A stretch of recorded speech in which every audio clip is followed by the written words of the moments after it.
Do you want to go to the beach? I want to go to the beach. Watch me do this beautiful seascape. Stay with me to the end, guys. You're gonna love it.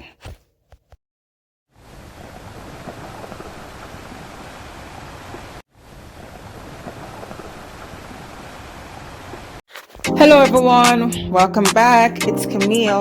Thank you for stopping by. If you're new to my channel, guys, don't forget to subscribe, like, and share this video with your friends and family. Alright guys, guess what? I had an amazing idea. I wanted to try something for the first time. I wanted to do like a seascape. Living in Canada, missing the beach. I'm like, you know what? It's cold. It's a cold climate right now, but I love the beach and I just want to be at the beach. So I got an inspiration from a fellow artist on YouTube. She does a lot of beach themes. So I said, you know what? I want to try one of these seascape beach feel kind of painting with acrylic paint, flow paint. So I want you guys to check it out. I am so excited. I actually mixed all those colors from scratch. Yes guys, you know what, just check it out, and I do hope you love it, because honestly it's really beautiful. I love the way this one turns out.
Oh my gosh, you guys, close up, close up, close up. What do you guys think? How intense is this, guys? Honestly, I'm blown away. Like, my first attempt, I didn't even know it would have turned out this beautiful. I love it. Oh my gosh, I just love that wavy effect. Oh my gosh, it's like, guys, can you just believe how sharp? Listen, honestly, I'm shocked myself. I didn't even know it would have turned out so well. I love it, love it, love it, love it, love it, love it. I hope you guys love it too. I don't have a dry result right now. For the next video, I promise I'll show you guys a dry result. So stay tuned. Thank you guys so much for sticking around to the end, and I'll see you next time. Bye.